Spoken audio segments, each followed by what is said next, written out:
Hey, what's up? How you doing? Hi, how you doing? Not bad, not bad. How's life out in SF treating you?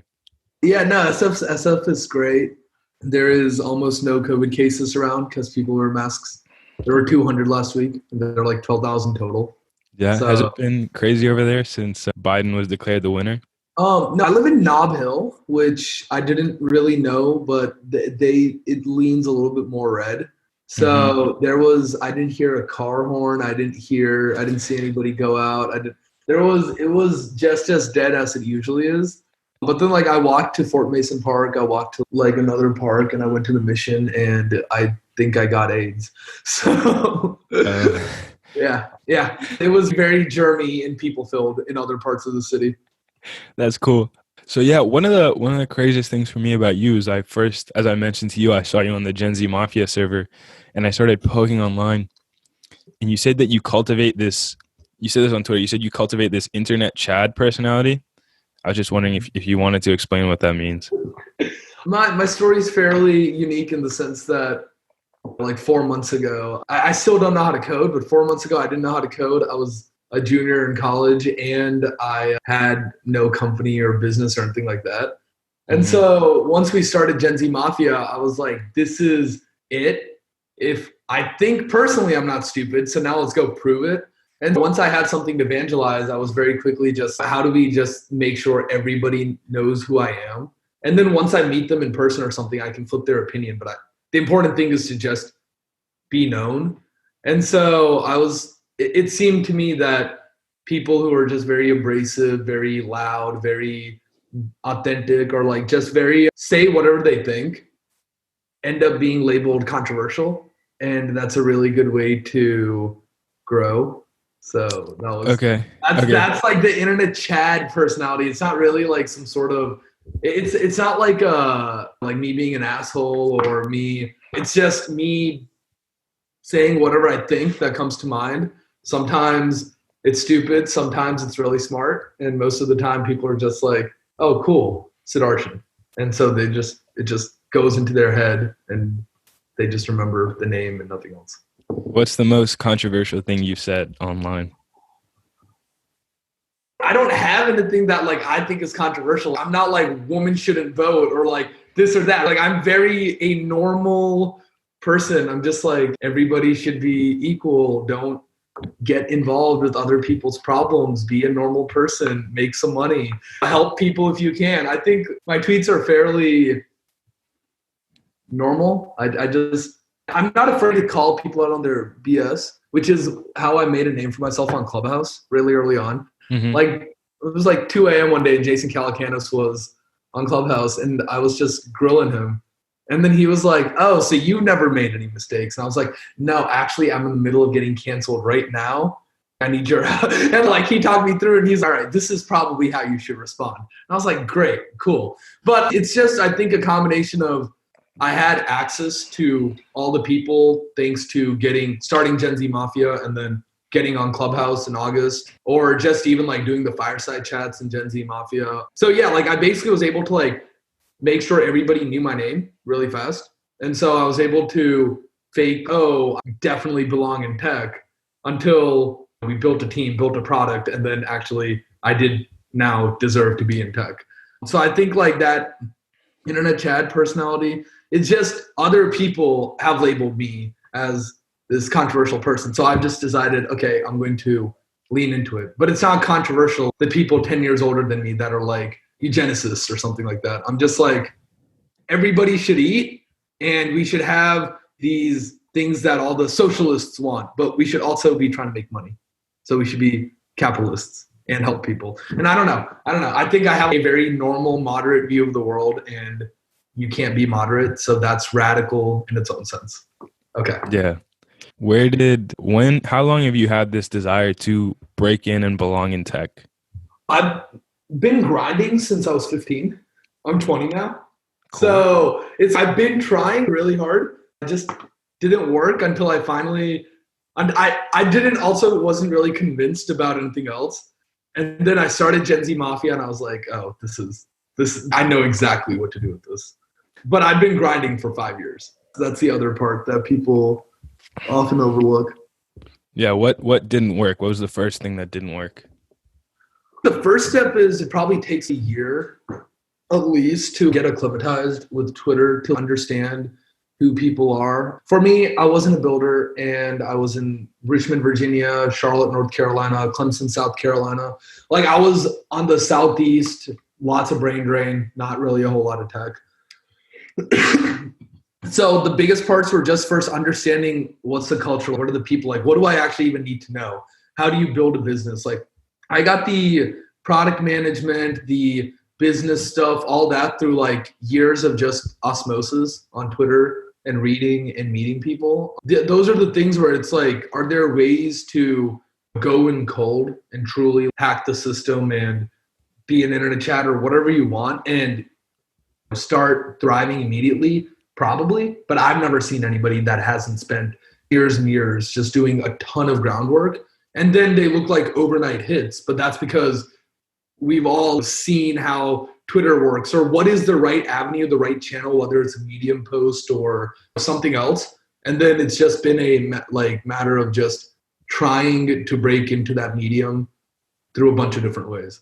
So for me, first, I thought, being in South Carolina, I could just be building products. So my first company was a company called, I started an esports organization when I was 16, the summer I turned 16. Mm-hmm. That grew to over 20,000 people and made a good amount of money. That was my first time ever being in a leadership position.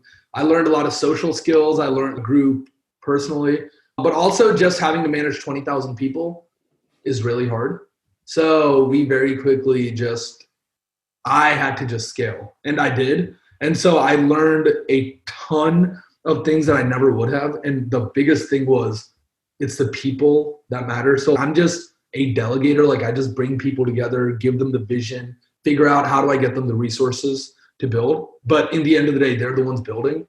And so I've spent a lot of my time in my life understanding that I'm going to be this like kingpin, like linchpin, but I'm not going to be the person doing the stuff. So I need to be able to communicate with them. Like, I need to have the knowledge, even though I can't code, to be able to explain to my devs very technically how things need to happen. Like, I need to be able to write those specs and talk to them. And then if it's design, right? One of the things I've spent a lot of time studying is frictionless user design. How do you get users to perform the incentivized action that you want them to do as fast as possible? Because each click, each tap, each loading screen animation is a place where somebody in the funnel is falling off. And so how do you minimize all that? So it's just a lot of really small stuff like that where I just went, what kind of product am I going to create? I don't know. And so I had a mix of consumer and enterprise, things like that, to various levels of success. One blockchain white paper for $50,000 in 2017. And so stuff like that where it's, okay, cool, I've just been grinding. But everybody has that kind of grind, right? Like for you, you'll be like, oh, I podcasted with 5,000 people. And so I just collectively absorbed all their knowledge, which is something I've done too, where I've talked to thousands and thousands of people.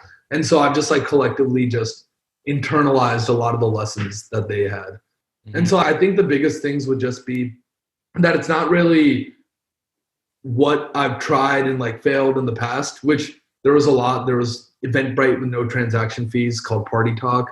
There was a nonprofit I started earlier this year. That was insanely successful.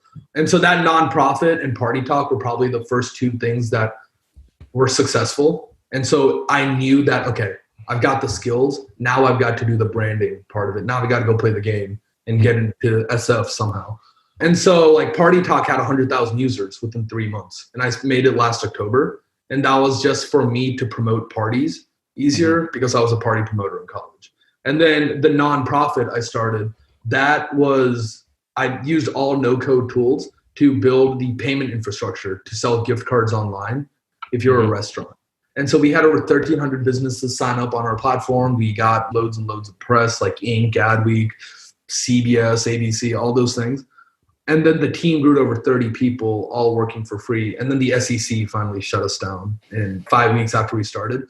But that was where I was really like, okay, I know product design. I know how to get things built. I know how to scale a team. I've got the media component. Like we basically went from 0 to 100 in 5 weeks. That was crazy. So that's when I was like, I'm ready to actually take my talents to South Beach. NorCal. Yeah, South Beach. Yeah. Yeah, I think a lot of it is just you have to understand what your strengths and weaknesses are and then just extremely build around that. I think it's really important to be lopsidedly well-rounded, meaning you are really good at one or two things and then at least average at everything else, which sounds hard, but you just got to be. For me, the one thing I just have zero relationship to is coding.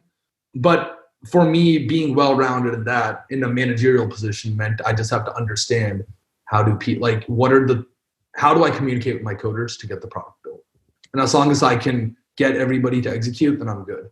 So those are the things where I think people just need to figure out their strengths, weaknesses, triple down on their strengths and make it like their superpowers, and then try to increase their proficiency in their weaknesses so that they can work.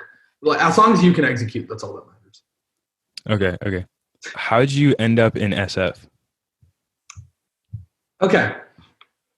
This is such a horrible timeline for anybody else. I do not recommend copying this. August 22nd, I jokingly tweeted about, why don't we have firefighting drones? By August 26th, I was obsessed with the idea of firefighting drones. Mm-hmm. And so Danielle Strockman tweeted out from 1517 Fund, tweeted out a link to like the Invisible College, which was a $50,000 grant that anybody could apply to as long as one person was dropping out of college. So I tagged my entire team. Or at that point, they didn't even know they were my team. They were just people that I talked to. And I tagged them like, hey guys, so I'll drop out, but I'm excited to work on this. And my team was like, oh, guess we're working on this now. But they'd been building this model for 8 months to predict the spread of wildfires. So we decided to very quickly drop the hardware, the drones part, and just focus on the software. Yeah. And so that was August 26th. So that was 4 days after I had the idea. And then September 10th, the sky turned orange in California. So September 10th evening, I was in a car on my way to San Francisco. So that was literally, I'd also had people at that point because of Twitter, like everybody was like, yo, moving with me. So I had my pick and I was able to be like, okay, what is the nicest area? Where am I going to be able to host people? What is that? I have no idea what just happened. All right, sorry. But basically, I was just like, okay, what is the place that's going to have the most connections? Where am I going to be able to host people? Where am I going to be able to get back into my groove? And then it was this house, the atmosphere. And so moved in here basically overnight. Brought my best friend from South Carolina. He was just like, I met him in college. Mm-hmm. And then he transferred out, but we stayed in touch. And I was just like, yo, Nick, I'm moving. You want to come? And he was like, yeah. I'm like, great. Did he drop out too? Sorry? Did he drop out too? No, I'm trying to get him to. But because there's no way he's going to finish school. He's got another year and a half. Like, no, it's never going to happen. So stop wasting your money. But yeah, no, like right now he wasn't in tech at all. And now he's just like in the middle of like just tech culture. And that's the first time I've seen someone who act like he's scaled really well too. But I just pulled him out. I'm just like, all right, meet all these VCs, meet all these founders, meet all these people. You're going to go work for them. Do it. And he just scaled. And so that's the kind of thing where it's, I ended up in San Francisco in a like time span of 15 days where I totally would not have expected to. And then I dropped out 2 weeks later and I got funding, or totally randomly. Like I dropped out because I was just going through it. And then totally randomly that night, my angel calls me and goes, yo, I've heard way too much about FION. I know the tech works. So where am I wiring this money to? And I was like, nice. So we got to raise at the time, it was pre-product, pre-revenue. So it was a pretty absurd valuation. Now we got product, we should have some sales soon. So it's getting justified, but it was an interesting experience. But basically, yeah, I just tweeted a lot and then the sky turned orange. Like I can't. SF was calling you. Yeah. Yeah, I mean, dude. My Twitter was blowing up with people tagging me. Like I had over 300 people who tagged me in those like Blade Runner videos of the sky turning orange. That's when I was like, okay, I've done my job branding. I should probably go do the job of getting the product. And yeah. you really shared your goals in public. Everyone knew that Sudarshan is interested in firefighting drones or solving this problem. Is that why 300 Yeah. people tagged you? Yeah, I think one of the things is the night before that, it was so funny. Suhail had tweeted out, and I just randomly saw this on my feed. I don't follow him or anything. But he tweeted out, share your startup like a 20-year-old would. So I Hmm. was just like, we stop fires before they start. And I woke up and the tweet at that point in time was like my most liked tweet ever. How And many likes did it have? it had like 49. So it wasn't even that big. Yeah. Yeah, right? Now I put out some random like Thought Boy thing and it's 200 likes minimum. And so it's just, and that seems like it doesn't matter. I walk around the streets and people, I bumped into this girl once and she like looked up, she's like, watch where, oh, you're from Twitter. I'm like, I love my life so much. And then like That's other times, like just random people will be coming through our house anyways. And then they'll just be like, wait, you're the Twitter guy. I'm like, I'm the Twitter guy. Let's talk. And then they'll always be like, you're so not what I expected. Yeah. what do Sorry. they expect? Generally like a dumbass. I'm just like, look, I had a plan. I saw an opportunity. I took it. I think everybody should do that. Like I'm always thinking about what is the best case scenario that can happen. And then I just go on Twitter and try to make that a reality. Hmm.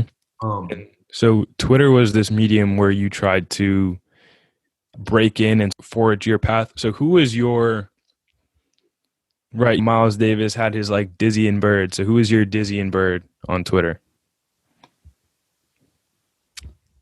You didn't get the I analogy? don't know what that You didn't get is. the analogy? Sorry, I'm getting more and more cultured these days as I become more and more social. No, that's fine. That's fine. Miles Davis said the idea is basically he had to learn how to play like someone else before he could play like himself. So the idea is that imitation comes before originality. So now you've built this pretty original brand, and I'm just wondering who you imitated to get there. Oh, dude. Okay, so that's one of the funniest parts. I grew up with no friends, like zero friends. So I just had a lot of time to watch how everybody interacted. And just amalgamate, like I just took the best parts of everybody in every ecosystem I saw. And I was just like, I'm just going to take that trait. I'm going to take that personality quirk and I'm just going to make it mine. Oh, which is pretty, it sounds pretty psychopathic. It's just, I think I didn't have much direction growing up. So I was able to just look at everybody as this thing. And so, yeah, like I was a sponge well into like until probably like my first semester of college, where I was just like, okay, now I've learned all the rules of how to be a normal person. Let's go break all of them. And so that's really where I got to build my own personality, where I was just like, what can I get away with? And then soon I just learned that just laughing a lot and just telling people, trying to add value to people. If it's a party, there's different value add than if it's business. But same thing, everybody, end of the day, wants something. And if you can just get that to them, then they will just ask you, what do you want? And then just elevate you. So for the longest time, it's not that I was copying a few people or one person. I was copying just everybody. Like the best parts I saw in everybody. Even like when I was starting to tweet 4 months ago, I just steal like the best tweets I saw from other people. And then I just be like, cool. Like who? Okay, yeah, no, like just one-offs, right? Johnny Dallas, he's in Genzmafia, he's 18 or 19. He had one tweet. That was one of my first tweets that took off. It got 20 likes. But it was like a tweet about, oh, who are other kids under 21 that I should meet or something like that. And I was like, wait, actually, I don't really like the Gen Z brand. That's too, what do I like instead? And then I started tweeting like Naval. Like I literally used GPT-3 and just fed it 100 of his tweets. And then those tweets did super poorly because everybody was like, you're not Naval. What the fuck are you doing? And so then I just kept like I just kept changing it back and forth until finally I found, oh, wait, just the thoughts that go on in my head are so tech broed out at this point. It's just, they'll do fine. Like I've been drinking the Kool-Aid for 5 years. I should just tweet what's in my head. So that's exactly what I did.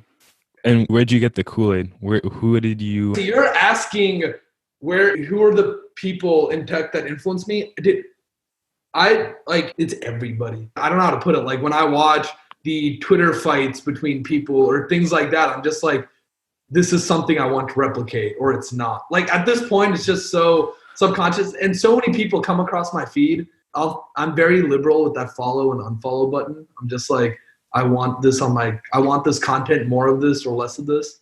And then Twitter is really receptive to that. So like, I'm always just tinkering with it. I would say though, they're like the best performing tweets in general. And the reason Twitter matters is because it's not like the Mark Andreessens or like the Balajis or the Hunter Walks of the world that you want to find you, which you do. That's great. But it's the people like the Rajat Khannas of the world who may or may not go interview somebody else that's then, oh, what's a good company you've seen? And you're like, oh, FION. It's like the stuff like that where it's like the people with like 30 followers. But this is a real story. This guy, Michael Liu, he had like 26 followers or 30 followers. I don't know when he followed me or when I started following him. But then he ended up being like one of 3 checks into Twilio or Zapier or something like that. I think it was Zapier. And like he had 9 unicorns. And I'm just like, dude, you're like a Wall Street guy that just showed up and you have, wait, what? And he's like, this guy and that guy and this famous person and that famous person invited me. I'm just like, but I've never heard of you. You've got a better portfolio than anybody I've met in my life, like any individual angel ever. And he's just, yeah, it is what it is. I'm different. I like I'm different. Like and so those are the people that I try to reach with my, like when I'm like busy spamming Twitter, because I built my whole team off the app. And so, for example, this one guy, Jimmy Greaser, like we're literally bringing him on almost like co-founder level. Actually, not that much equity, but still a substantial amount of equity. And he had 200 followers on Twitter. Just DM'd me one day. I was like, yo, he was one of my like reply guys. Like he used to reply to a lot of my like tweets and stuff. And so I generally recognized him. And so when he DM'd me, I was like, all right, I guess I'll respond. He wanted a job or he wanted to talk about FION investing. I was like, no, I don't need money. And then he was like, wait, there are only 3 companies I'd work for, Tesla, SpaceX, or FION. I'm in the middle of selling my like ed tech startup and I'm 22. You should totally talk to me. And I was like, you know what? Yes, because education, sales processes were the same. And I needed a sales guy. And this guy, he's a product designer by trade, but he's also did all the sales for his ed tech company. So he understands how to sell to fire departments because it's like way harder to sell to school districts than it is fire departments. And yeah, we talked in our first interview. He came with our entire website redesign, which is what's up right now. But he did all the website copy, like he did all the science, the research. He like took everything that was in my brain and without asking, just put it onto our website. And I was like, okay, these are the type of people I want to hire. And I met so many more people like that. Like this guy that we were looking at hiring for compliance, he was the guy who got the Model 3 approved for manufacturing in Europe. Just like stuff like that. This dude has 40 followers, ? And it's just, he came to Taco Tuesday with us, got some margs, and we were just talking the whole time. And then this just comes out randomly. And we were like, damn, bro, you just totally buried the lead. And so it's just a lot of things like that where really I'm looking to meet those kinds of people, like the people that have been undiscovered. And the thing is, at some point I will stop for sure. But I'm young enough that the other people who are around in my age haven't spent time branding because they haven't had the opportunity or they didn't have a Gen Z mafia or whatever. So that's really why I like still spend a lot of time on Twitter. I think if you're like early on and you're trying to figure out, I think the first step is building your knowledge base. And that starts by understanding yourself really deeply. You have to start the strengths and weaknesses. And then how do you make up for those? And then from there, you got to understand like your why. I think a lot of people who have the skills but don't really achieve at a high level early on are the ones who don't have any sort of why or don't understand their reason for doing things. And so that's something that I think people have to understand before they move on to the next step, next level, whatever that is. And then once you have all that mental stuff and you're able to socialize and be a normal person, then I think this is just for the founder route, because like most of being a founder for me, because I'm not technical, is making sure I'm pulling my team together, establishing and driving the vision, getting everybody the resources they need. And once we reach like getting us out of dumpster fires, which we're always in because we're working like with super deep tech. And almost all of that is held by the central theme of I need to be good with people. Depending on what your career arc is or what your skill set is, you can skip all this and just start building stuff. I think that's really where my life changed, is when I just started pushing products. And it first started with just one product, with like Party Hunt, Party Talk, and then the nonprofit, and then it just kept going and growing and going.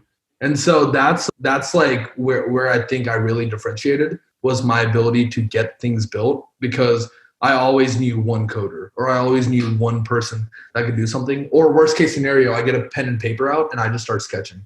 And then I'm like, hey, can somebody build this? And so yeah, just build.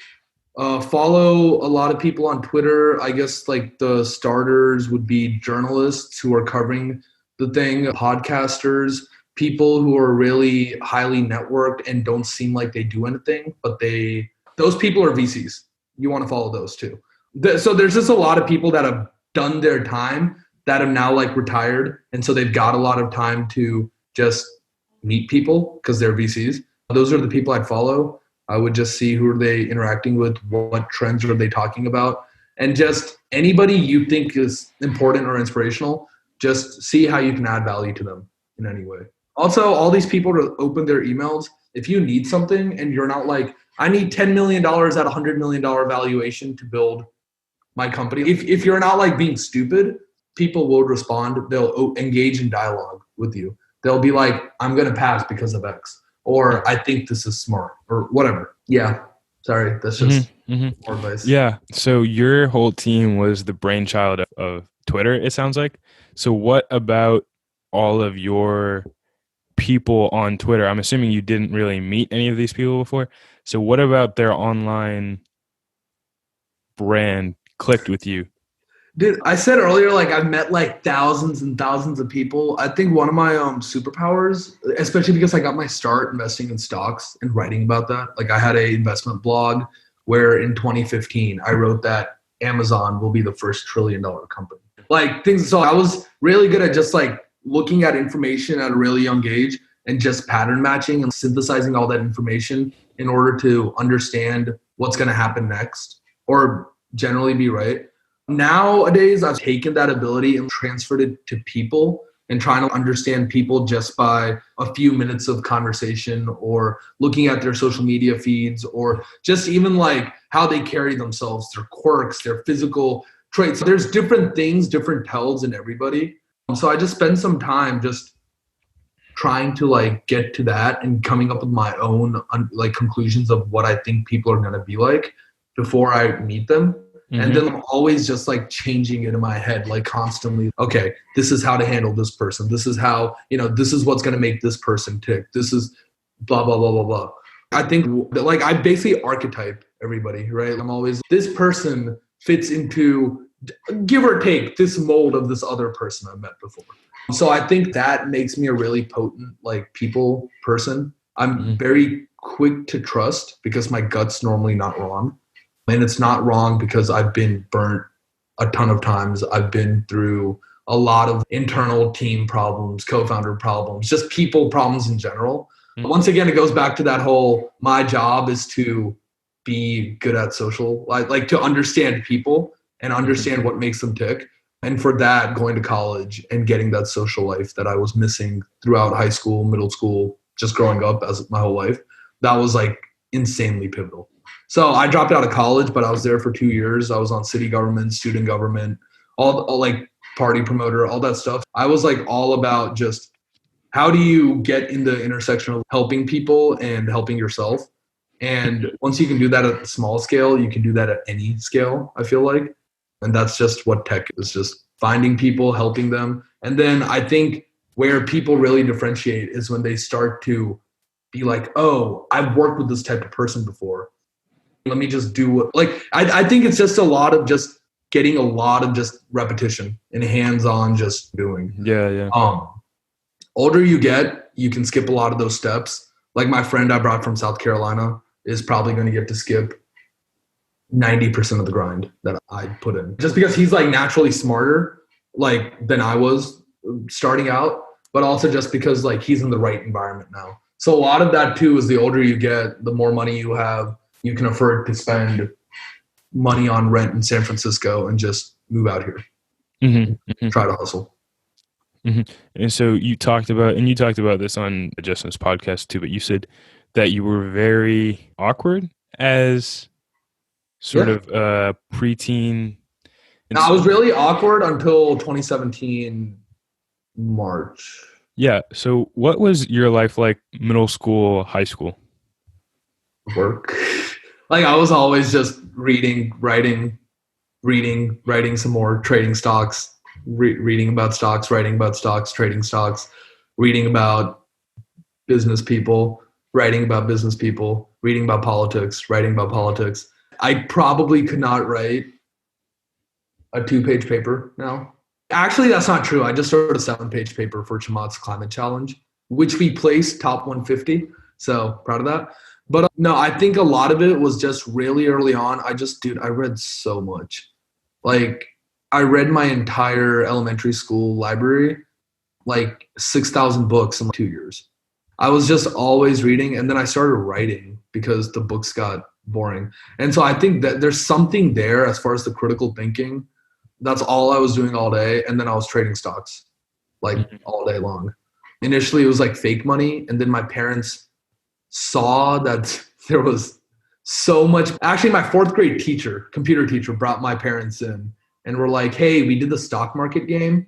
Everybody else on average lost all their money. Your son turned $100,000 into $36 million in 6 months. So just if you guys have any sort of interest in nurturing this, you should. Yeah. And what did your parents say? My parents were like, great, cool, go back, focus on school, go become a doctor. Yeah. They're like, so who cares? But then we got into interesting financial situation where it was a Hail Mary play. They gave me like $500 and they were like, go. And that very quickly turned into 20 grand off of penny stocks. Yep. And then I never traded penny stocks again and just started buying fairly unknown companies that were really risky at the time. Like Netflix was at like $14 and it doubled. Like the weekend I bought it, it was at $90 pre-split. And then like I bought it on a Friday night, Monday morning, first period, 9:30 a.m., 7th grade, January 2012, it like went to $170 pre-money. I was just like, wow, I'm so good at life. And then it's just stuff like that. I bought like Tesla at like $36 and a week later it was trading at 75. And like Google doubled one time in 2 months. They're just like random stuff like that where I'm just like, I got all of FANG in like 2011, 2012. I got all of these different stocks really early on. And so then I got really bored. And so then I started trying to figure out what else can I do. And that's when I started writing about the stocks and writing, because I was always looking at what are other people doing. And I can't remember the kid's name. Like I've never heard of him since, but there was one kid who started a hedge fund when he was like 18. And I saw it on Business Insider and I was like, why can he start a hedge fund, but I can't? All right, I'm starting a hedge fund. And so then like totally illegal, like I just went and got like a bunch of people's money, just people who were subscribed to my blog. Like I had 6,000 total post views at that point in time. And so then like I moved out to Charlotte. This was like 2016 February. So I moved alone to Charlotte, North Carolina. And so I started writing on Quora. You live by yourself? Yeah. And so I started writing on Quora and I got like millions and millions of views within like weeks on Quora. And so then like CNN reached out, hey, are you legit? Duh, yes. So this guy was like, oh, you should totally have CNN write about you. And so I was like, cool. They connected me and then I just sent them proof that I wasn't full of shit. And they like published an article, which was interesting because it wasn't like completely all the facts, but it was enough that it sounded good. Like it was a good article. So then like I used that to break into tech basically. And the only reason I knew about tech is because this kid, Ben Pasternak, who runs Nugs now, ABC did like a whole special on him the same week that like my CNN article came out. Mm-hmm. So I didn't get any clout from it. And I was like, damn, what is tech? Why do tech kids get so much more clout? And so that's when I started tech, like going into tech. And this summer, like it was summer 2016, I'd also been running that esports org. So I finally started shifting from, oh, I want to do hedge funds to, oh, I want to be a really building stuff and managing people. And so then I got on Twitter and I started just cold DMing hundreds and hundreds of people. And at that point I had no followers or anything. And this was 2016. I never gained any, but people would take notice and occasionally message me. And so I started building a network really early on. What did you DM them about? I would just DM them like, hi, this is really weird text. I don't actually want anything from you. I just want to learn about tech. Also, maybe you work in VC. Here's a CNN article that proves I'm not full of shit. But it would be like paragraphs this long. There was no reason. Never send any messages that takes up more than 30 seconds to read. That's stupid. Yeah, my emails now are like three lines long tops. Like never send something more than that. But yeah, no. So I was just messaging people like, yo, I have potential. Please give me your time. I don't want anything from you. I just want you. And there were people like Jack Altman, like Sam Altman's brother, who was really like pivotal in like guiding me and telling me to get my shit together and being very just honest that I was a loser. Dude, no, I just remember like he'd get on 2-hour-long phone calls with 16-year-old me. And he would just give me like really freaking good advice. I don't remember any of the advice other than you're totally full of shit. Get your stuff together. But like he just always talked to me. And I'd be like, okay, I need to get my stuff together. How does that look? And that looked like, what are my strengths? What are my weaknesses? How do I over-index on my strengths? And how do I bring my weaknesses up to par? And then how do I just all the background stuff I talked about at the start of how do I just get ready? So when I get the opportunity, I can run with it. And yeah, like I just spent years, like, I don't know, like 2017, I spent all of 2017 just cloud chasing. I was in LA, I was in New York. There were days where I'd get lunch in Portland and I would end the night in Miami. It was just like the greatest, like I was like 17. I hadn't even turned 17 for half of this. And I'd gotten a job at a VC fund in Charlotte. So I was like entrepreneur in residence, which meant absolutely nothing. That opened a lot of doors for me. When I go to LA, these people would be like, wait, you're totally full of shit. They'd always be like, oh, you're 21. When I was like 16, 17, because I was like tall as hell.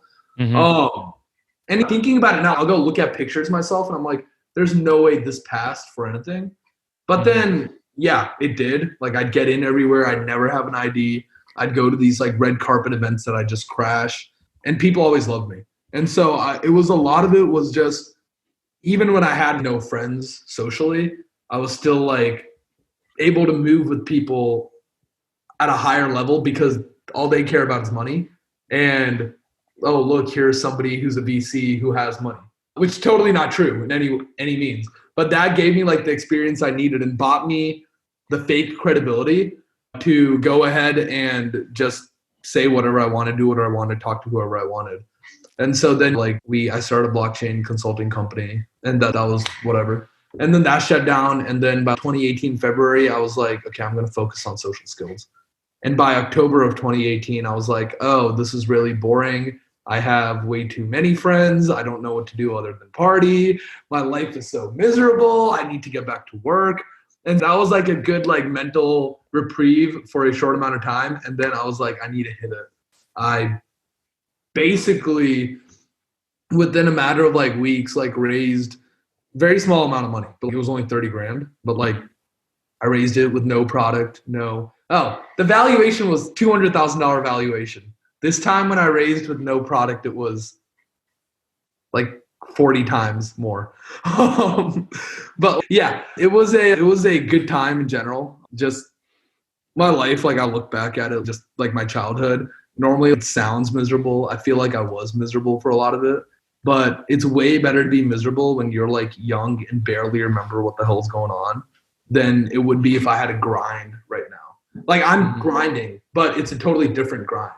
It's like I just need to build my product. I just need to go sell. Everything I do is now just feeding into like my fantasy life I never thought I'd ever get to have. So that's, I guess like I'm by no means successful yet. Still need to do sales and still need to go raise our next 10 rounds and do all that stuff. But it's the fact that it feels so inevitable that it will happen. I've just had that since I was a really young kid. And I'm like, for the first time in my life, I'm realizing not everybody just has that like feeling of just conviction in themselves. And so I feel like that's another thing where it's just people have to just believe that it's going to happen to them. And they have to be like constantly working towards it. And then things will just happen. Mm-hmm. That's like the takeaway. It's just you never know when you're going to get your break. So just keep grinding and never give up an opportunity. Mm-hmm. And so, yeah, the thing I'm interested in is you said you were like a really lonely kid growing up. Yeah. Why was that? I just had I was really annoying to be around. Mm-hmm. I'm sure it's probably not too hard to imagine. Do you think this now, or did someone else tell you that? No, everybody was always telling me that. It was like I was like openly like super bullied. Like it was more contrarian to be like treat me like a normal person than it was to not. Yeah. And do you think that had anything to do with you living in South Carolina, or? So initially I lived in Richmond until the bullying got to a certain point, and then I moved to Charlotte.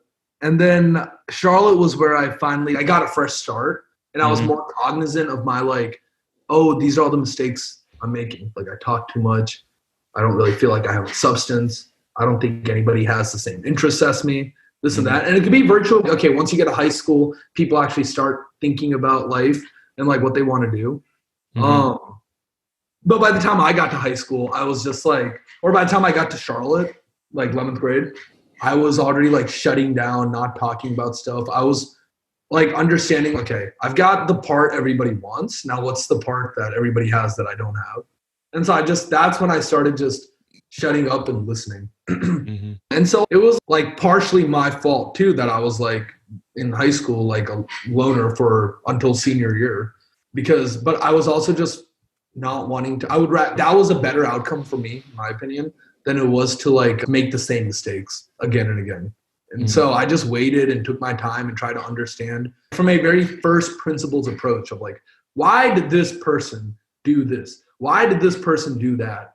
And like once I started thinking about what were the actions people did, and then I started seeing different people handle the same situation 2 different ways, that's when I was like, oh, wait, what if they did this? What if they did that?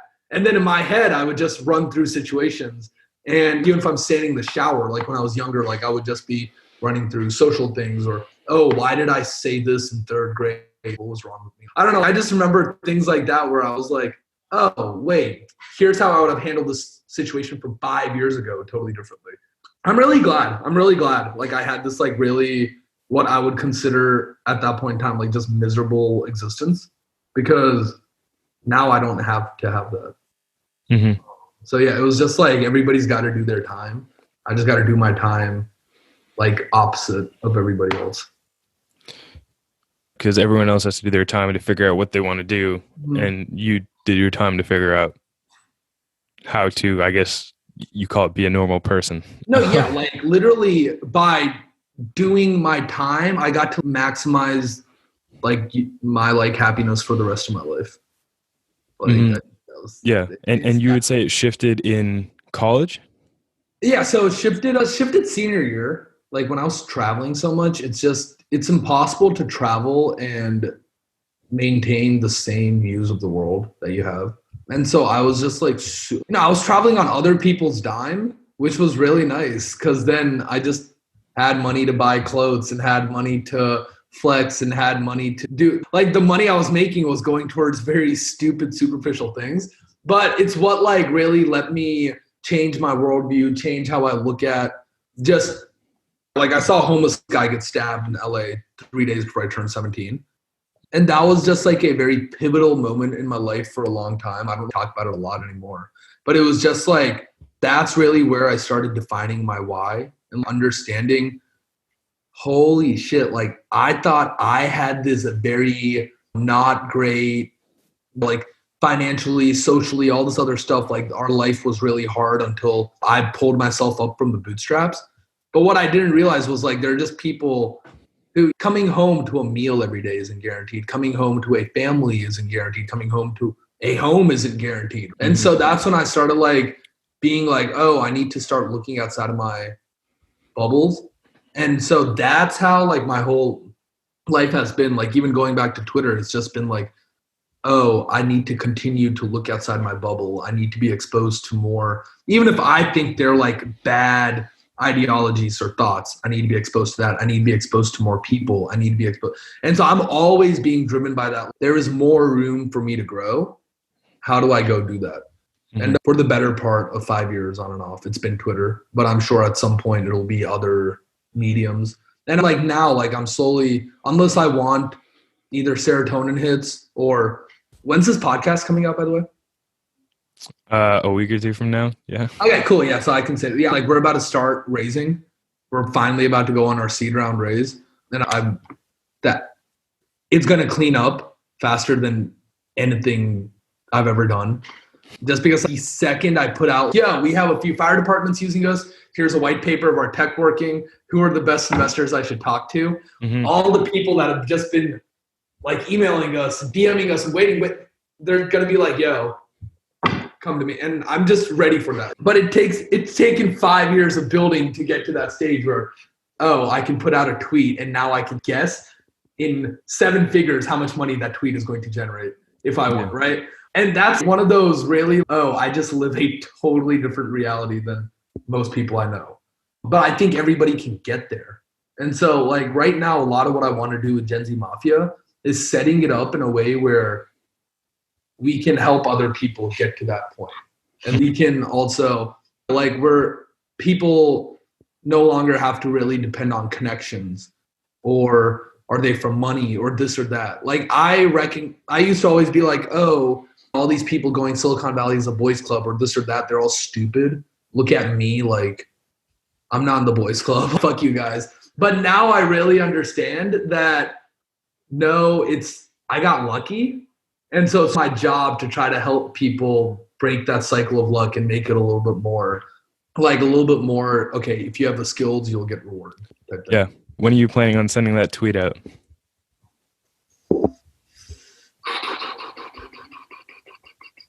Next Friday or I want to do next Friday. Yeah, normally I do Wednesdays, but let's do next Friday. Because I know that the top VCs, they never stop working. And if they all pass on me first, then we can talk to everybody else after the weekend. I mean, I'm kidding, but at the same time, I'm like, I know if like it's good, people are going to be flooding our inbox all week long. So it just, whenever's going to get the most traction, but probably next Friday. Talk about serotonin hits. Yeah. Yeah. You were flying around Portland, Miami, Charlotte, New York. And so you said other people were paying for all of that? Yeah. Like I was giving speeches, I was consulting, I was. Right. Yeah. Who was paying for that? Like different companies, different founders, like angels. Like anytime people needed something, they'd be like, yo, we need this. And pre-COVID, getting on a Google Meet, Skype, all these things were awful. Like Zoom wasn't really a thing. And all these product lines were getting so deprecated. The only way to really reasonably communicate with someone was to be in person with them. And so they would always be like, all right, cool, come on out. And then it would just be like, oh, nice. And I've always been really good at just wheedling my way into things. And so I just wait for them to say something and be like, yo, can I come? Like, I should totally come. What the fuck? Like, I totally should come. Fuck you guys. And so like people just always let me come to stuff. And like consulting is something that like the more you run your podcast, for example, people will hit you up. Oh, dude, it sounds like you've got your finger on the pulse of whatever. And so people at some point, some company or some VC fund or somebody's going to contract you for something. And you're going to make 10 times more money per contract from doing that thing than you will make all year running your podcast. Right. So you were missing high school to do that stuff? Yeah. I failed AP Calc because I was giving a TED Talk the day of my midterm. What'd you give a TED Talk about? Oh, dude, all the information in that TED Talk is totally right. I'm super impressed with 17-year-old me, but it is so poorly delivered. I was really nervous. It was in front of 1,200 people. And I have a problem. Like I was telling my roommates yesterday, I was like, you guys see me at the parties and whatever. It looks like I'm this social butterfly, but I just have insane anxiety. Like you guys gotta let me leave when I like walk out the room. It's not because I'm like flexing on you guys, because I'm just like about to have a panic attack. So take that and just in a room of 30 people and compound that to like 1,200. And it took till like halfway through the speech for me to calm down. But yeah, it was called the 4 Keys to Success. I think like now more than ever, yeah, what I said in that talk was super valid. It's just really poorly delivered. So That's all right. That's all right. Yeah, typically the last question I ask people is just what makes you the most hopeful or excited for the future? Oh, AI, automation, the fact that everything is going to be, we're quickly heading to a world of like post work, meaning that people won't have to work for the tasks, even like white collar, super high skilled tasks that they were doing before. It's going to get automated away. And so now we're finally unlocking we're getting to a place where probably before you and me are dead, we're going to understand, are humans living to die? Like literally, are they born to reproduce, work, and die? Or do we have some external meaning to life? And is everybody able to find that?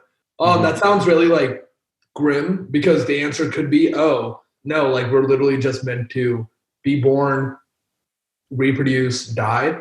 But I think that the same way how like moving from hunter-gatherer societies to like agriculture created the artisan class, like that, like humanity as a whole is going to elevate again.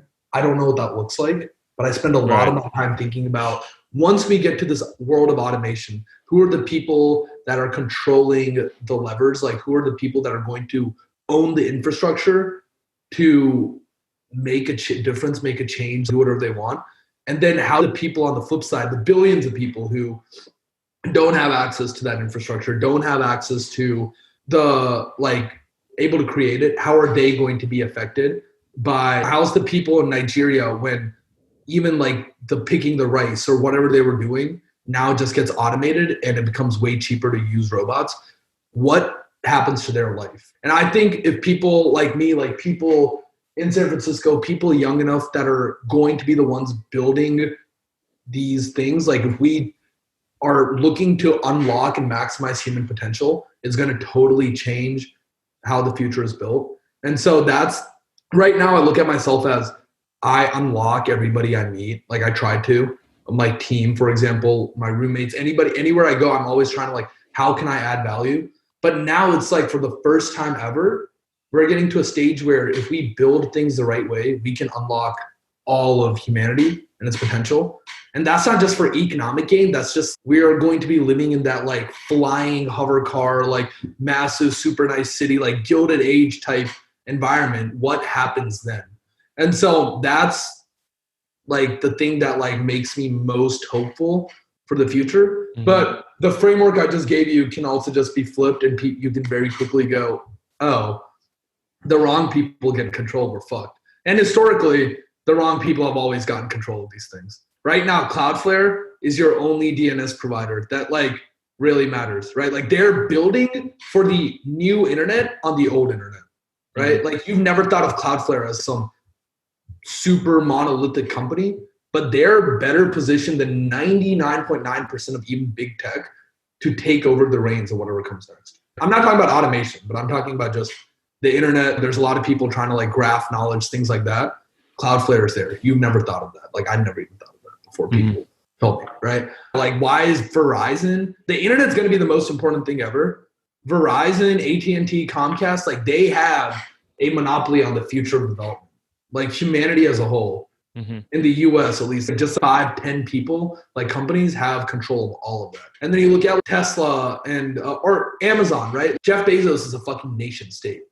Yep. Elon Musk is starting to flex his I'm a nation state muscle by moving all his factories to Texas, by threatening the government and wherever in California where he had his factory, going, yo, I'm just going to leave. Fuck you guys. Those are things where these people are inherently just super powerful? Mm-hmm. Are they going to do it for good or bad?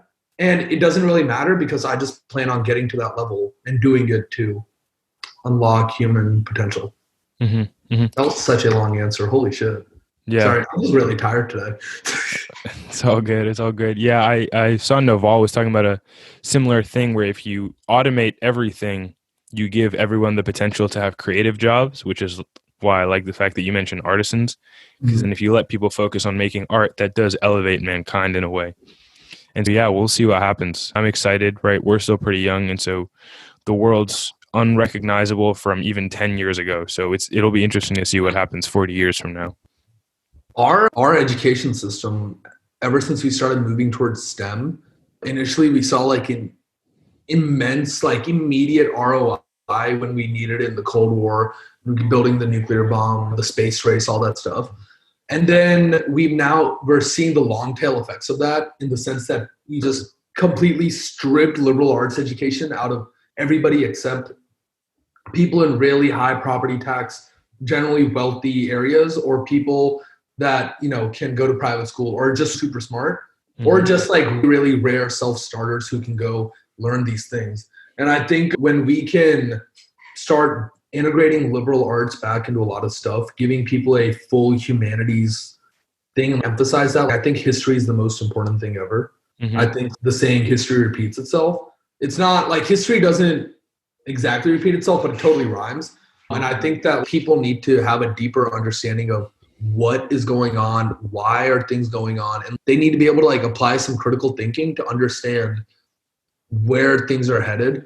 And that's just something that we've totally stripped people when we went, okay, rote memorization is the way to go, standardized testing is the way to go, learn math, learn this, and those are all important. But I think, yeah, that's once we get back to automation, we'll probably have a 15 to 20, like a whole generation or more of lag time. But then finally, we will get to a place where people are looking to be progressive again and advance humanity forward. And I'm just really, that's that moment of arbitrage for people who are capitalists. But that's also really where people who've already made their money or just people who care can come in and try to like shape like the world itself in a more positive, better environment. Okay, cool. You now have a general vision of what my vision of the future is. So, yeah, you could argue that you're already doing that with Gen Z Mafia. One of the things that I talked to Justin about is I asked him what community building is really. And so he talked about it as, and he wasn't afraid to use the word escapism. So he was talking about literally creating a new reality online, which is the beautiful thing about the internet, is that you let people maximize their weirdness online. Except the interesting thing is now we're getting into a situation in which this virtual online reality is starting to impact our actual reality. And so in doing so, it's changing the world. yeah. And so, I mean, one thing about Gen Z Mafia, and it's something I realized after the fact, but you don't know the compounding effects of a network until, because once a network comes together, the people are all forever tied by their association with that network. And so we have 2,400 people in Gen Z Mafia right now. Most of them I've never met. Most of them I'll probably never even talk to or never see. But there was one girl, Tobe, that Paula Graham. Yeah, I saw that. I went to the bottom of the thing, and it was like bottom of her bio just said Gen Z Mafia Discord lurker. I go look at our server, and she doesn't have a single role. Nobody knows who she is. I've never seen her talk. I'm just like, right. That's that. How many people do we have that we haven't even fully realized yet? That's just like next level, insane, out of this world. Right, and that's when I was like, yeah, I was like, whoa. The fact, like, people put this in their bio the way people put YC or something, like, yeah. And it's because it's a constant, repetitive stream of value. And when you join that community, you get something out of it. If you're looking for fundraising, you can get that. If you're looking to get hired, you can get that. If you're looking just for community and network or how to break into tech, you get all of those. And then, of course, like I host the fireside chats. We host the fireside chats as a whole. And all these people have all these different like things going on. That's always like super interesting for people to just come here. And so it's just the fact that we have constant touch points and repetition, and Mm-hmm. it's always going around some corner of Twitter. I've just realized if I make Gen Z Mafia as best as I can, then FION and everything else will just follow suit Right. because Yeah. people have a vested interest. Yeah. Unfortunately, right now, like I've just been focusing fully on FION. Like I've had Yeah. no time for anything else. But sometime soon, I hope that we can go partner with the right people. We're talking to some people right now that are very interesting. Yeah, so partner with the right people, build out like an incubator almost, and get like a lot of people just broken into tech. I think, and a lot of people, a lot of my friends, like our group chats always disagree on this, but I think Paul Graham, Mm-hmm. as far as like Silicon Valley goes, maybe Steve Jobs, but Paul Graham over the last like from like 2000 to 2012 was the most influential, important man. Like I think his like the effects of his writing and all that stuff is finally starting to diminish now and slow down. Mm-hmm. But the number of people he brought into tech, the number of people that like he worked with at YC, the number of people he funded, that just it's had like literally probably has impacted damn near everybody in the world. And so that's the kind of thing where I'm like, what if we do that, but do it even earlier with Gen Z Mafia? Right. And it's like the companies that are getting built, I got my angel check. I got it because the guy, our angel is amazing and our everything about the deal was great too. So it made sense to take the money. But realistically, we could have built this with like $60, right? Like our entire super deep tech company. And Branch, for example, they raised, I think I can, yeah, I'm pretty sure they've announced it, $1.5 million after 2 or 3 months of work. And they'd only spent $3,000 total. And $1,000 of that was company incorporation. And so it's just, there's so many companies now, and we know our generation more than anybody understands very deeply how to make a very small amount of money last a very long amount of time. And I think there are now more people than ever that have just grown up on the internet and understand how to get people to just work for free. Mm-hmm. So if like incentives align a lot more than you'd think. And so every time my team's like, anytime people are like, how do you have a guy from Deloitte? Like, how do you have a guy, like my CTO is from Deloitte, formerly at Google, Oracle, Right. Visa, all these places. Our researchers are like from Rigetti and Lockheed Martin. And we got 2 former founders on our team. And we've got Tesla guy all working for free. And people are just like, how? Why? And I'm like, because the incentives align. And so I think that's like what I want to do with Gen Z Mafia. I think a lot of people have just missed that as far as like providing a space. Like I think Pioneer tries to do this. I just think we can do it a little bit more effectively as far as just viciously forcing as many people through into tech as we can and like just diversifying the entire ecosystem. Yeah, Sorry, that's awesome. you keep talking, like I'm just going to keep talking. So Yeah, no, it's awesome obviously to talk to you. I think you mentioned it earlier, talking to people that provide immense value, but also talking to people that you look up to. So that's what this represented for me, is talking to someone that's right 5-10 steps ahead of the curve and getting your insights on different things. And the more I do these right podcast episodes, right, which is literally just these recorded Zoom calls, is I learn how people have similar thoughts and ideas to me. And I think we're all navigating the same things, which is really interesting. So yeah, I really appreciate you making the time and doing this.